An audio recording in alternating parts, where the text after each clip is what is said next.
y del Hijo y del Espíritu Santo. Amén. San Miguel Arcángel, defiéndenos en la batalla. Sé nuestro amparo contra las perversidades y acechanzas del demonio.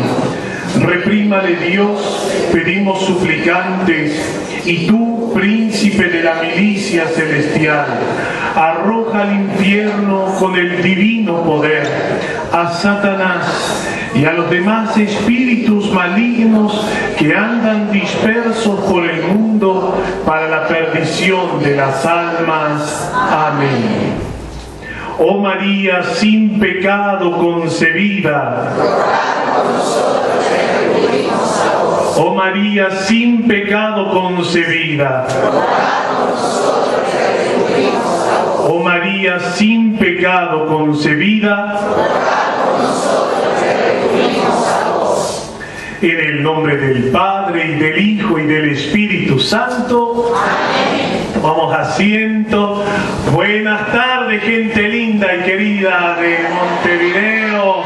Felicitaciones por el sábado, en este rosario de bendiciones. Qué lindo. Se tiene que repetir. Tenemos que salir a dar testimonio sin temor alguno. Cuántos hermanos que pasaban por ahí, ¿no? Algunos se detenían, otros aminoraban la marcha, otros paraban, preguntaban. Qué lindo poder ir sembrando en el corazón de tantos hermanos a Jesucristo. La iglesia está en ese plan de salir a misionar, a salir de nuestras cuevas, para anunciar entonces a Jesucristo.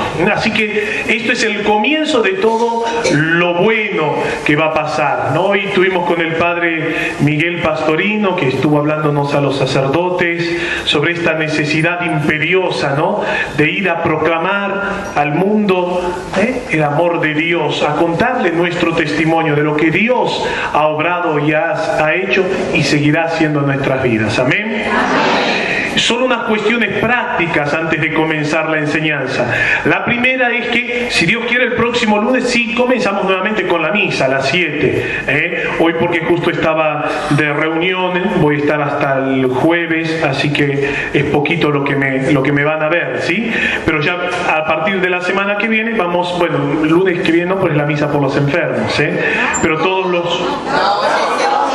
el segundo, el otro.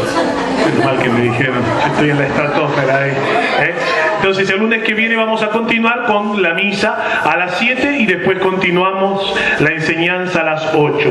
Las preguntas, ¿se acuerdan del último seminario de discernimiento y liberación? Este tema apasionante, creo que ya lo han bajado por YouTube o lo que quieran por CD. También lo tienen aquellos que no se llevan bien con la tecnología de internet, para ponerlo en el CD y bueno, y escucharlo. Hoy lo estaba escuchando bastante bueno. Hay que mejorar, no bastante bueno con el que lo grabó, sino con el que predicó ahí. Hay algunas cositas que habría que... Pero bueno, a mí de vez en cuando se me chifla el moño, ¿vieron? Entonces, y ahora vamos a comenzar otra parte que es apasionante. Tenemos que conocer nuestra fe. Dice la Biblia, da razón de la esperanza que tenemos. ¿Por qué creo? Si alguien a ti te pregunta ¿por qué creo?, tienes que estar dispuesto a dar respuesta de esa pregunta que te hacen. No solamente con tu testimonio, sino también con tu palabra. ¿Por qué creo? Dar razón, como dice la misma palabra, de la esperanza que tenemos. Entonces, a partir de hoy, de una manera maravillosa, apasionante, nos introducimos en el misterio de nuestra fe. ¿Por qué soy católico? ¿Por qué creo? Y Dios nos regala la posibilidad. Voy a contar una anécdota, aunque no le guste a Jorge.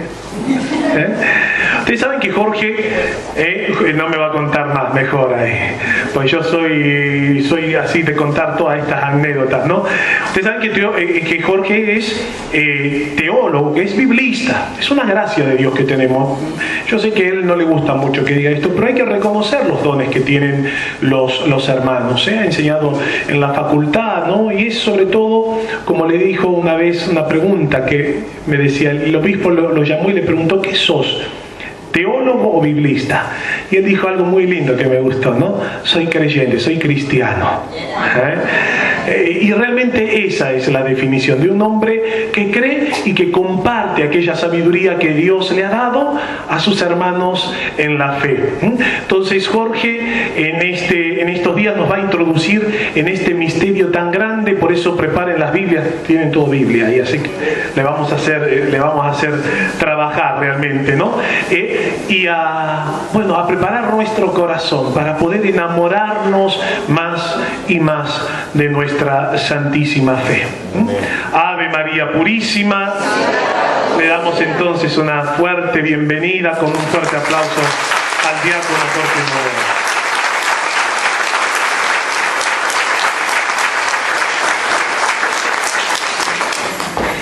Bueno, hay muchas cosas seguramente para los que vienen de tradición católica, hay muchas cosas que se han ido asumiendo porque las hemos recibido en nuestra familia. Y muchas veces estas realidades han estado presentes en nuestra vida, pero a veces tenemos que ser conscientes de ellas. Tenemos que ser conscientes de esas realidades que están en nuestra vida, de esas afirmaciones, de esas verdades, para hacerlas nuestras. Hay veces que, ¿verdad?, uno ha ido a misa desde pequeño y nosotros de pronto tenemos casos en nuestras propias familias que en un momento determinado de la vida el hijo no va más a misa. Y uno se pregunta qué es lo que ha pasado. Bueno, que en realidad no había hecho suyo esto. Todavía no lo había hecho suyo. Por eso, en nuestra fe, hay un momento en el que tenemos que ser conscientes, tenemos que meditar sobre esta determinada realidad y después tenemos que tratar de hacerla nuestra. Y hay muchas cosas que tenemos que tratar de hacer nuestras. Lo mismo pasa con la Eucaristía, lo mismo pasa con la devoción a la Virgen, lo mismo, muchas cosas que de pronto están en nuestra vida de fe, que las hemos recibido y que las vivimos, pero que las vivimos muy rutinariamente, muy rutinariamente. Y hay un momento en que necesitamos como dar un salto. Y hay veces que la gracia de Dios viene en nuestro auxilio y nos ayuda a dar ese salto. Y hay veces que, ¿verdad?, por distintas circunstancias, leyendo un libro, en una predicación, en una enseñanza, uno capta y cae en la cuenta de algunas de estas realidades. Y esto pasa frecuentemente entre nosotros, muy frecuentemente entre nosotros.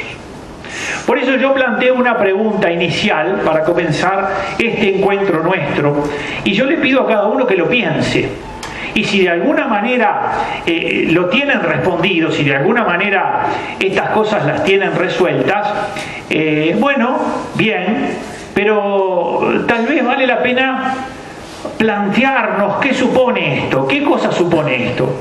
La pregunta es muy simple, ¿verdad? Y si alguien no la tiene respondida, me parece que es un buen momento para empezar a preguntarse.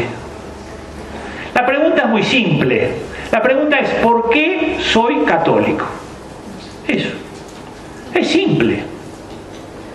El tema es si verdaderamente yo me lo pregunté alguna vez.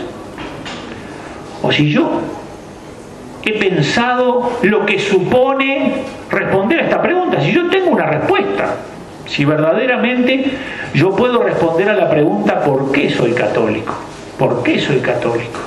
Por eso yo los invito a que en un segundito, un minutito, cada uno lo piense. Es decir, pregúntese, ¿por qué soy católico?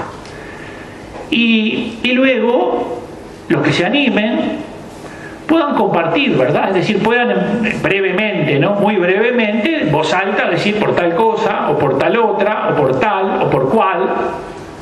De manera que pensemos un minutito esto, es una pregunta. Miren, Jesús lleva a los discípulos a Cesarea de Filipo y han estado mucho tiempo con él. Y cuando están allí les dice: ¿quién dice la gente que soy yo? Y ellos le dicen, unos dicen que eres Juan el Bautista, otros dicen que eres Elías. Quiere decir que Jesús, por un lado, obtiene de sus discípulos información, pero esto no basta. Jesús necesita saber quién es Él para ellos. Y por eso les dice: ¿quién soy yo para ustedes? ¿Quién soy yo? No basta con repetir, por decirlo así, frases hechas, sino que es necesario tratar de encontrar mi respuesta. Esa que está en lo profundo de mi corazón, en lo profundo de mi ser. Seguramente yo tengo una respuesta.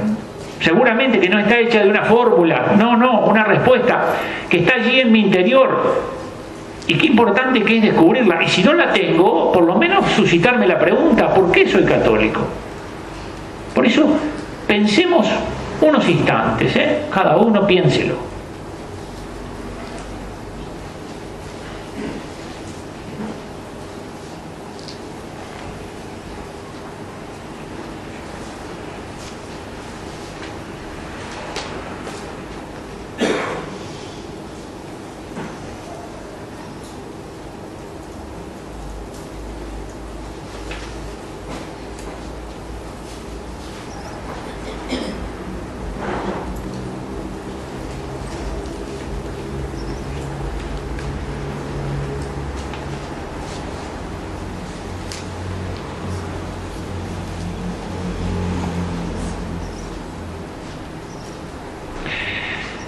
Somos conscientes de que son preguntas que a veces no nos hacemos.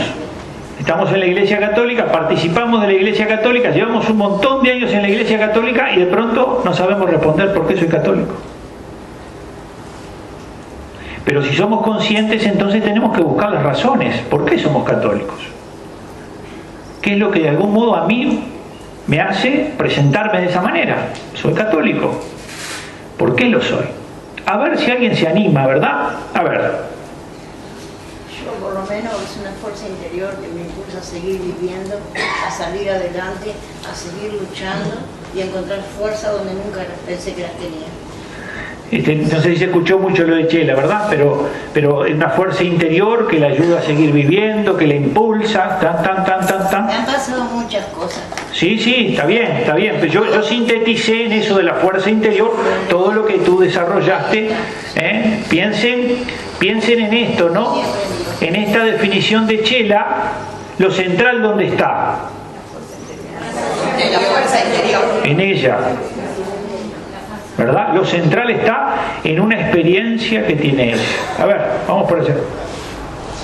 Sí.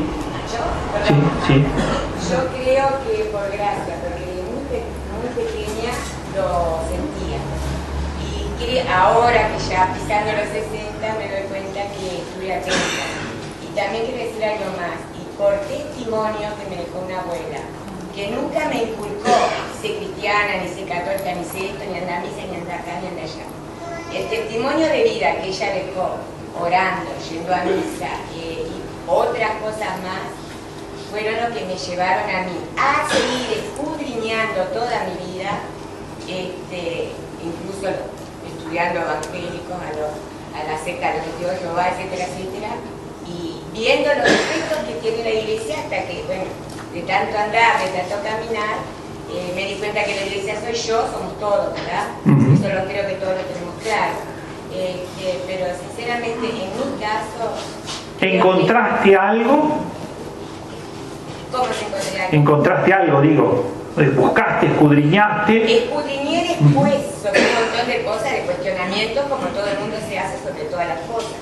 Bien. Pero en ese seguir caminando, se ve que mi fe y el ser católica siguió más firme. Muy bien, a ver. ¿Yo? Sí. Bueno, nací en un hogar con mi madre extranjera, protestante, mi padre católico no práctico. Mi hermano y yo fuimos bautizados en la iglesia inglesa y no nos inculcaron religión. Cuando cumplí 16 años caí gravísimamente enferma con un paro cardíaco interoperatorio porque me operaron de urgencia, y después de ahí tenía la necesidad de ir a asistir a escuchar misas católicas, y de ahí en más empecé como oyente en las misas católicas, y a los 18 años tomé mi primera comunión. Una experiencia personal también. Extraordinaria, Muy bien, extraordinaria. muy bien. Rolando, ahora voy para atrás. Yo me decía católico. Cuando yo conocí a Noemí me hizo una carta que resumiendo decía: Dios te puso en mi camino, no sé para qué será.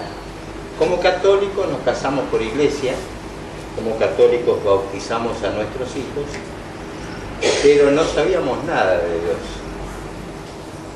A que a través de nuestros hijos, en el año 85, cuando se acercaron, nos mudamos para ahí, Villa de Moros, donde vivimos, que tuvimos que hacer una reforma muy grande. No se oye allá, ¿no? Vení, Rolando. Que tuvimos que hacer una reforma muy grande en nuestra casa. Yo te lo sostengo. Que tuvimos que hacer una reforma muy grande en nuestra casa, y nuestros hijos, Álvaro y Valeria, por invitación de Alejandra Santamaría, empezaron a ir a la iglesia. Mi señora los notaba diferentes y que venían cantando, y en determinado momento me dijo: vamos a ir a la iglesia a ver si están yendo a la iglesia católica o están yendo a una iglesia evangélica.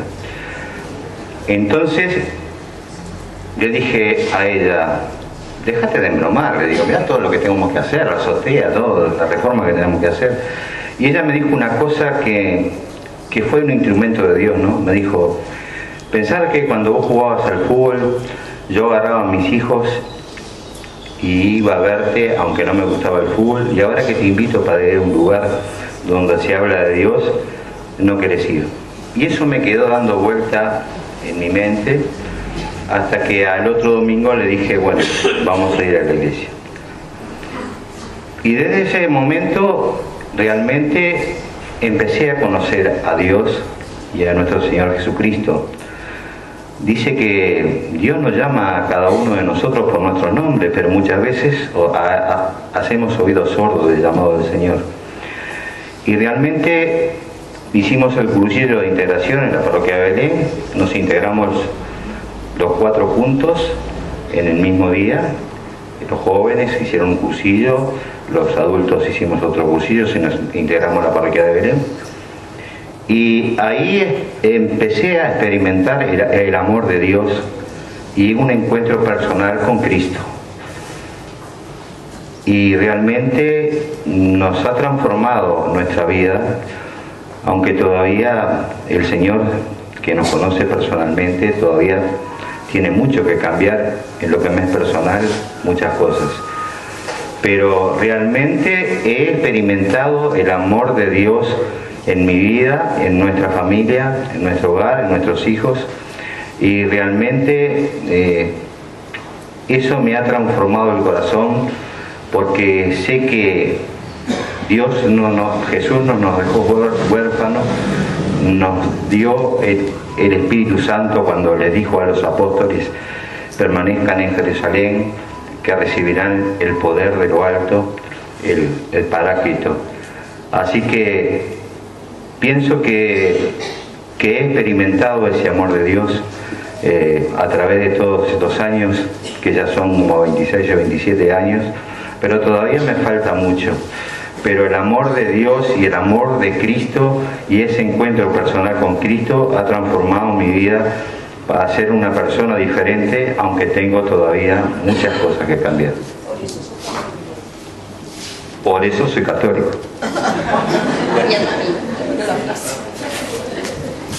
A ver allá atrás, vamos a decir 2 más, y a ver allá atrás, bien atrás.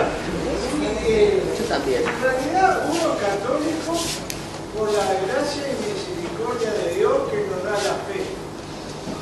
En mi caso, que me bautizaron a los 10 días que fue algo que me dieron mis padres. Luego, si se acompaña con una, vamos a decir, una formación proporcionada a la edad, yo recuerdo que a los 12 años, fumando a escondidas con un amigo, discutíamos si Dios existía o no. Y ahí yo hice mi opción porque sí. Porque si existía, mi amigo sigue siendo agnóstico. Entonces, lo que es algo, un don que graciosamente, o sea, inmerecidamente nos da Dios. Que la tenemos que cuidar y cultivar. Y si yo tengo ahora 52 años, pero me hubiera quedado con las enseñanzas que me dieron los hermanos maristas cuando ve la primera comunión, evidentemente la tengo manca.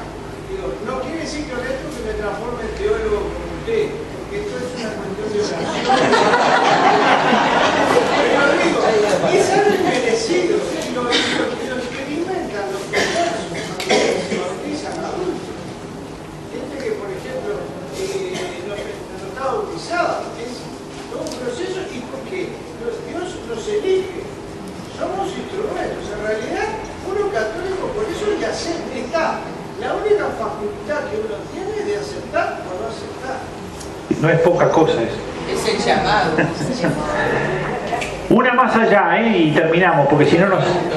Sí. Bueno, cuando decimos soy católico se supone que profesamos la fe católica.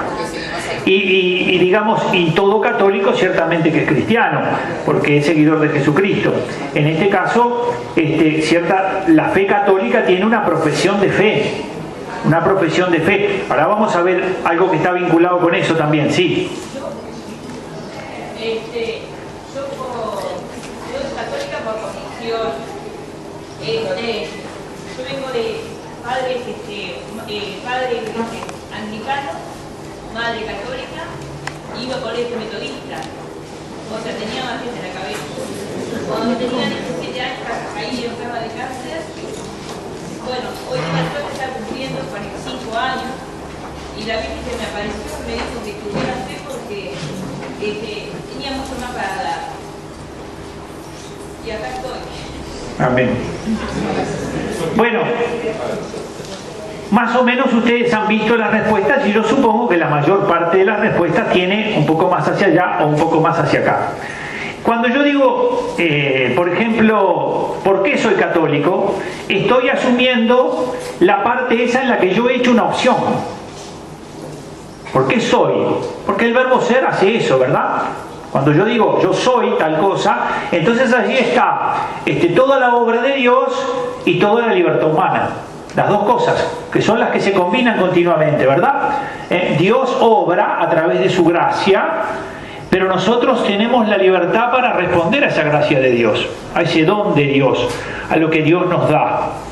Lo que sí es importante es que todos expresan algo que obviamente es común. Han tenido una experiencia de Dios. Quiere decir que en la Iglesia Católica, los que se hacen católicos y los que deciden ellos ser católicos, lo hacen porque han descubierto en la Iglesia que está Jesucristo. Amén, Señor. Porque si no, ¿qué otra cosa podría traer? Han descubierto que la Iglesia es la Iglesia de Jesucristo. Siempre cuento, capaz que me escucharon mucho, cuando Juan 23 no podía dormir por la noche cuando lo habían nombrado Papa. Y en las noches, en medio de sus insomnios y sueños, era un tiempo complicado, complejo, ustedes ya lo saben, toda la década del 60, no solo a nivel mundial, la Guerra Fría, a nivel eclesial, las reformas que se tenían que dar, es decir, era un tiempo complicado, y el Papa ciertamente que sentía que tenía una gran responsabilidad y un gran peso. Y por las noches se despertaba y a veces sentía como una pregunta: ¿qué voy a hacer con mi iglesia? ¿Qué voy a hacer con mi iglesia? Y dice que un día él, en medio de esa vigilia, ¿verdad?, ese sueño que no se sabe si es sueño, si es algo más que un sueño, él sintió una voz que él reconoció de Jesús que le decía: ¿cómo mi iglesia? Mi iglesia. Y entonces dice el Papa que desde ese día durmió tranquilo. Y claro, porque no hay nada que pueda tener una fuerza de irradiación tal que nos atraiga hacia Él, que no sea Jesucristo. Jesucristo ha fundado una iglesia. Y cuando uno dice ¿por qué soy católico?, es porque reconoce que esa iglesia es la fundada por Jesucristo, que conserva la fe que Jesucristo vino a enseñar y que los apóstoles nos han transmitido. Por eso nuestra fe es apostólica. Jesús no escribió nada. Jesús no escribió ningún libro. ¿Verdad? Ninguno. Y a su vez en los tiempos de Jesús no había ni Bluetooth, ni YouTube, ni Tutú, ni nada que se le parezca. Es decir, no existía nadie que fuera al lado con una especie de micrófono tratando de grabarlo, o como en el caso acá, tratando de filmarlo. Nada, absolutamente nada de eso. Por eso, ¿quiénes son los que dan testimonio de Jesucristo? Los apóstoles. Los apóstoles son los testigos oculares que tienen que contar la vida de Cristo inspirados por el Espíritu Santo. Si no tienen el Espíritu Santo, ciertamente que es una palabra humana, tal vez muy valiosa, pero no será una palabra inspirada. De manera que los apóstoles son los que fundamentan, los que se vuelven cimiento para nuestra fe. Por eso nuestro credo es apostólico. El credo nuestro se dice el credo de los apóstoles. Y por eso no hay que cambiar los credos, la estupidez más grande del siglo. Cuando de pronto una comunidad dice, vamos a hacer nuestro propio credo.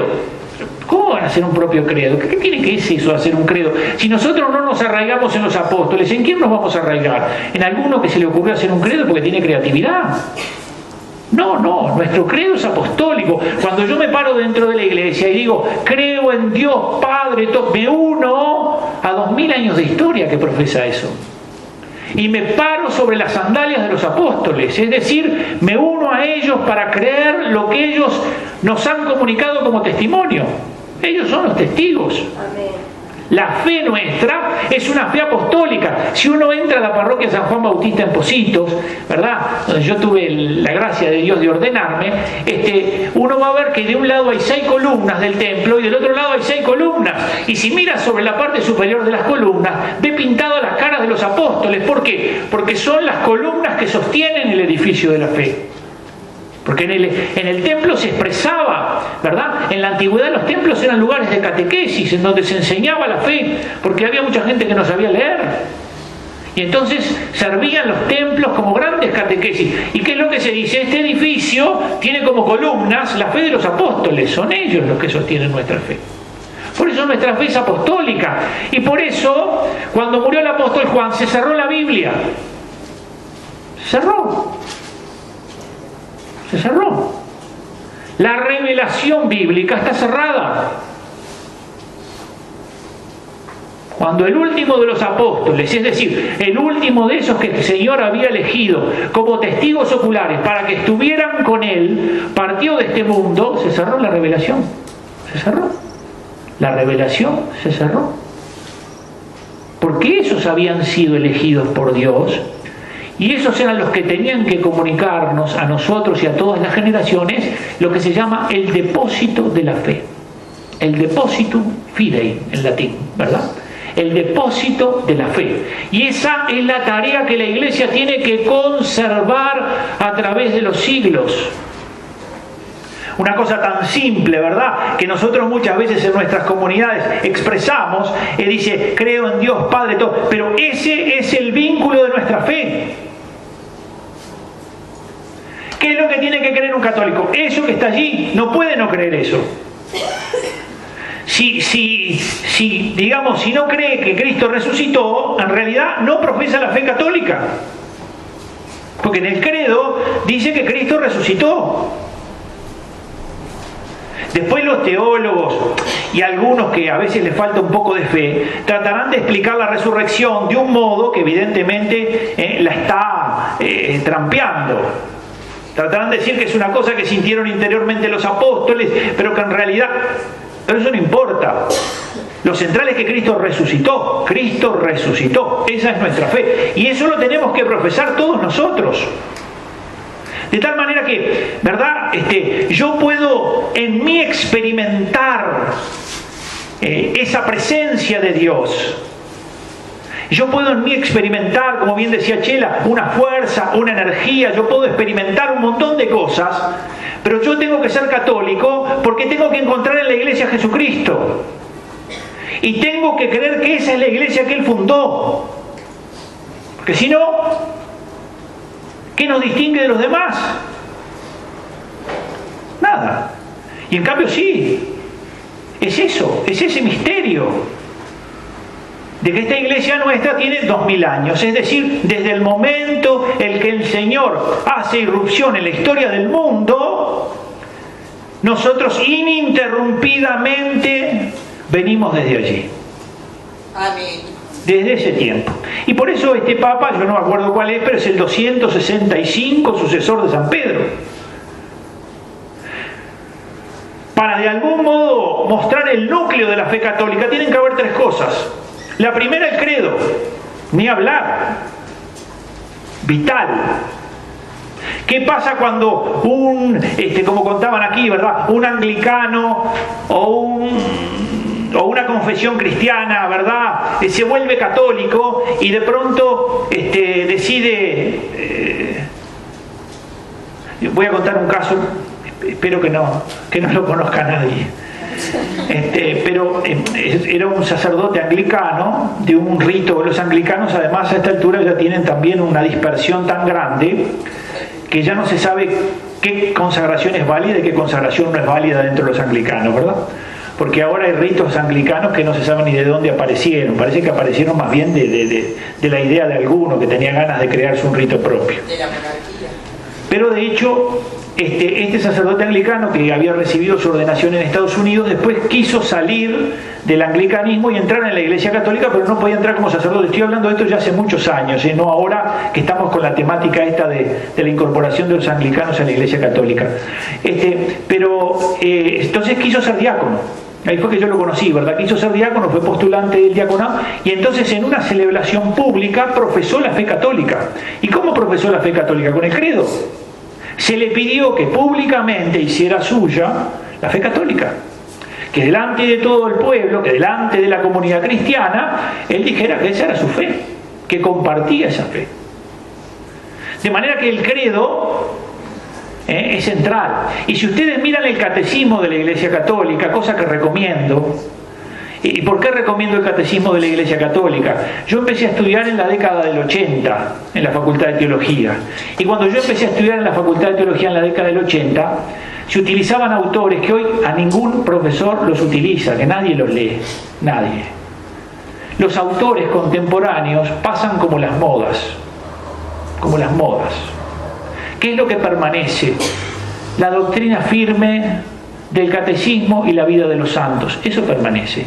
Lo que enseñan los santos, eso permanece. El catecismo de la Iglesia Católica, ¿por qué digo que es importante esto? Porque allí dice lo que cree la Iglesia. Lo que cree la Iglesia. Ustedes saben que hay un catecismo de la Iglesia Católica. ¿Por qué sale el catecismo de la Iglesia Católica? Porque se ve mucha desorientación doctrinal. Se ve que allá creen tal cosa, allá creen tal otra, allá, y todos dicen que son católicos. De manera que el catecismo dice, esto es lo que enseña la Iglesia. Y cuando uno tiene una duda, va allí y ve qué es lo que enseña la Iglesia. Inmediatamente descubre qué es lo que enseña la Iglesia. Y allí entonces dice, bueno, esto es una doctrina del cura, pero no es de la Iglesia. Porque la Iglesia enseña esto. Ya está, bien simple. Por eso el catecismo, diríamos, es un instrumento central, necesario para formarse. ¿Y por qué es necesario formarse? Porque nosotros estamos llamados, como decía el padre Fabián, y dice San Pedro en su carta, a dar razones de nuestra fe. Tenemos que dar razones de nuestra fe.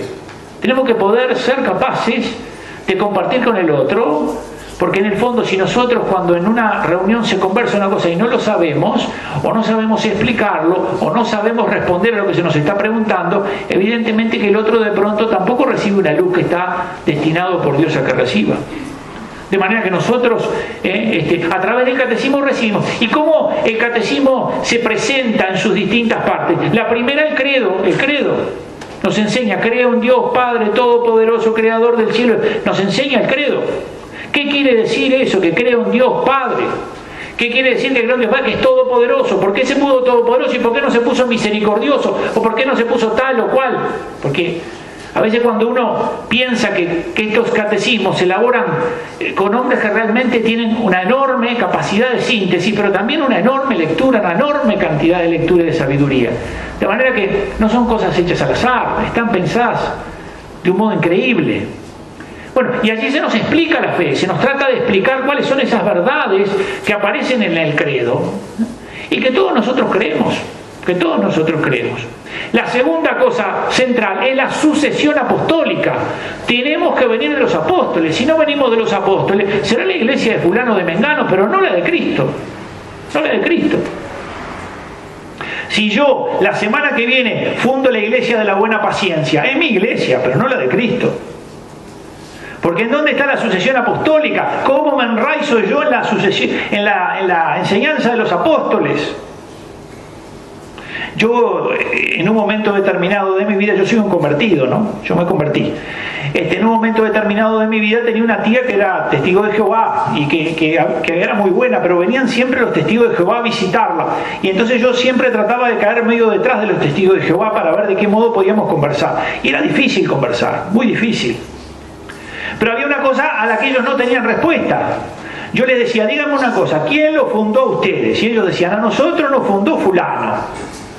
Pues bien, eso es en el siglo XVIII. Bien, entonces, ¿cómo saben ustedes lo que pasó con la Biblia? ¿Cómo sabemos? Sí, es decir, la Biblia que ustedes usan, ¿quién se las dio? Ah, es una Biblia.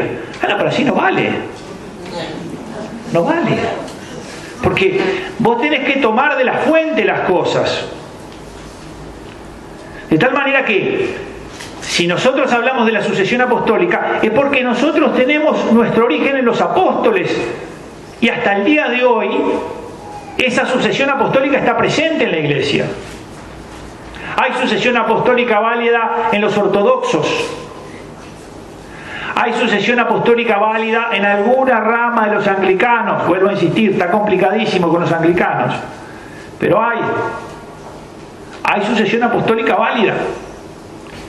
No hay sucesión apostólica válida en los testigos de Jehová. No existe. No hay. De manera que eso es un principio justamente que hace que esa iglesia no es la de Cristo.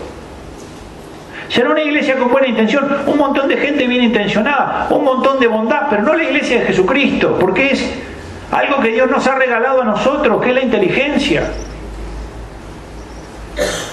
¿Verdad? Dios nos ha regalado esto para pensar. Nuestra fe no es una fe irracional. No. Nunca la iglesia aceptó vivir irracionalmente la fe. No. El Papa nuestro es un monumento de sabiduría. Un monumento de sabiduría. Una capacidad para iluminarnos, para hablarnos con claridad, para expresarnos claramente, para enseñarnos lo que tiene que ver con nuestra fe. ¿Y por qué digo esto? Porque justamente, ¿verdad?, la sucesión apostólica es vital. Y el tercer elemento, la Eucaristía. Si no hay presencia real hay en los ortodoxos, porque hay sucesión apostólica válida y por lo pronto hay sacerdocio válido. Y entonces hay presencia real. Por eso, ciertamente, ¿no?, con ninguna iglesia estamos tan cerca como con los ortodoxos. Ninguna. Porque tenemos un credo común, una sucesión apostólica válida y Eucaristía, presencia real. Y estos tres elementos son los tres pilares sobre los que se edifica la catolicidad. La iglesia se edifica sobre esta es la realidad que edifica la iglesia. Y aunque en mi vida concreta, diríamos, algunas de estas cosas uno puede decir, bueno, en mí esto no influye tanto, pero en lo que tiene que ver con la verdad sobre la iglesia, sí. Por eso antes de cualquier cosa que lo que Dios me da produzca en mí, está la verdad. Amén, Señor. Yo me puedo sentir mejor y por eso vengo. Yo me puedo sentir tal cosa y tal otra, pero antes que todo está la verdad. Es decir, buscar la verdad. Esta fue la pasión de Newman, un anglicano que hace poco Benedicto XVI beatificó. La pasión de John Henry Newman, un profesor de Oxford. Buscar la verdad, buscar la verdad. ¿Y cómo fue el método de Newman? Newman dijo, bueno, en el primer milenio, en los 1000 primeros años, la iglesia era una, porque no había cismas, no hubo divisiones. En los primeros 1000 años no, porque la iglesia ortodoxa, es decir, la oriental, fue después del 1000. Bueno, él decía, en este momento existe, en el tiempo de Newman, dice, existe la iglesia ortodoxa, existe la iglesia anglicana a la que él pertenecía y existe la iglesia católica. ¿Qué fue lo que hizo Newman? Sacó a las tres iglesias y se puso a buscar la iglesia del primer milenio. Y dijo, voy a tratar de rastrear todas las huellas de cómo era esa iglesia en los primeros 1000 años. Y cuando terminó de encontrar los rasgos de la iglesia de los primeros 1000 años, se preguntó, de las tres que hay, ¿cuál es la que más se parece? La católica. Y se pasó a la iglesia católica. Se pasó a la iglesia católica. Un escándalo bestial. Uno de los hombres más insignes de Oxford. ¿Y por qué? Porque buscó la verdad. Porque por encima de todos los beneficios personales que pueda tener yo, está la verdad, está la pasión por la verdad, está el amor por la verdad. Porque en nuestro interior, justamente, si hay algo que debemos combatir, es este mundo contemporáneo que dice que no hay verdad que se pueda alcanzar. Por eso el Papa le llama la dictadura del relativismo. Porque vos tenés tu verdad, aquel tiene su verdad, el otro tiene su verdad. Claro, a mí me gusta la pizza con mozzarella, y a otro le gustará el fainá, y a otro le gustará, y ciertamente que ahí tenemos nuestra verdad. Pero si esto es bueno o es malo, y de lo que estamos hablando es de matar, no puede haber dos verdades. No puede. Si Dios existe o no existe, no pueden haber dos verdades. Si la ley de Dios es buena para el hombre o no es buena para el hombre, no puede haber dos verdades. De tal manera que si hay algo que siempre debe movernos es buscar la verdad independientemente de mis intereses personales. No me mueve a Marte, el cielo prometido, ni el infierno tan temido. No son las cosas que me das, ni las que me podría perder, lo que me mueven a ir hacia ti. En este caso ella dice, ¿no? Me mueve verte en esa cruz escarnecido, ¿no? Lo mueve ver así en esa tremenda realidad Jesús. Nosotros también podemos decir, me mueve el amor y la pasión por la verdad. Porque nosotros ya lo sabemos, pero nosotros también somos responsables de orientarnos hacia allí. Jesucristo es la verdad. No es que estamos yendo hacia un lugar que desconocemos, pero igual tenemos que invitar a los hombres a caminar hacia la verdad, a buscar la verdad.